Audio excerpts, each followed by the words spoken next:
Hi, I'm Mykola Pechenizkiy. I'm assistant professor in computer science at Eindhoven University of Technology in the Netherlands. Well, Mykola, thanks for taking the time to join us and to talk about some of your work and your research. So the first question I'd like to dive into is, what are you doing with data and analytics around educational experiences? Right.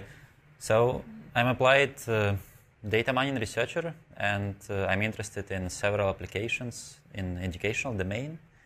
One of these is freshman educational students dropout prediction, which is a very interesting and important problem in Holland. So many of our students drop out after the first year, and one of the reasons is because we don't have entrance examination. So some of the students overestimate their potential, what they can do or what they can achieve. And our goal is to identify those students at risk and help them either to study harder and achieve the results, better results, or to give them an advice to switch to polytechnic or to take some other form of education when it's not too late to switch.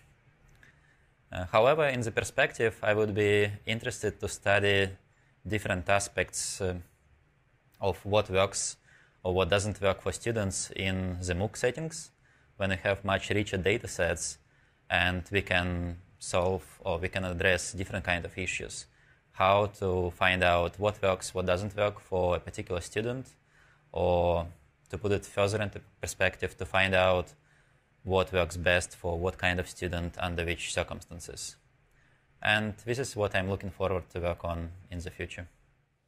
Great. I mean, that's certainly those questions are relevant really globally. I know certainly in the US, in Canada, Europe, various European systems, Australia as well. Issues of dropout, issues of improving the education process so we can move students through it faster. That's front and center. And I think it's a great example of a practical way that we can use analytics to impact the educational process.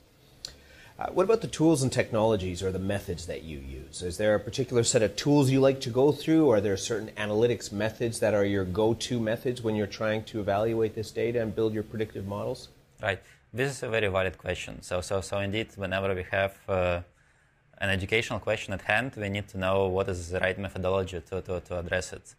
And I'm trained as an applied data mining researcher, and consequently I use most of the time tools of secondary data analysis, which assumes that we already have some data collected and we can use statistical inference, we can use machine learning techniques to find out interesting patterns, models out of the data.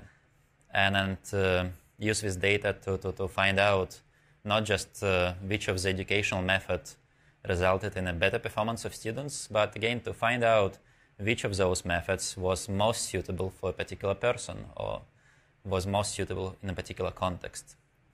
And this is quite novel area, and we don't have off-the-shelf tools to do this kind of analysis, and this is a great opportunity for me to study this kind of problem. And is there a particular tool or technology set? You mentioned that for some of the problems that you're working on, you have to literally develop your own tools in order to get at the data from the right perspective. Are there any off-the-shelf tools or open source software sets that you use in addition to your own tools that you've developed? Right, so this is also a valid question. I must say that in our work we typically use our own implementations of well-known tools, but we also use many open source libraries. So whenever the task is to classify an object or to learn a classification model, there are lots of great tools available. And some of those include like Veka, RapidMiner, KNIME. So typically we use open source tools because we are very familiar with them and we know how to work with them, or if something goes wrong, how to fix them, or how to dive in and come up with a better approach to handle some of the nuances we encounter. Right. Well, final question is, what about the insights that you're gaining? So it sounds like you have a very broad palette of interests and you have a broad range of tools either that you've developed or that you're using from the open source community and the libraries that extend the functionality of those tool sets. What's the outcome? What are you finding in your research that would be relevant to people taking this course? I really like that with learning analytics or educational data mining or data mining techniques behind it, you can study and you can find out interesting patterns, interesting models that might surprise you.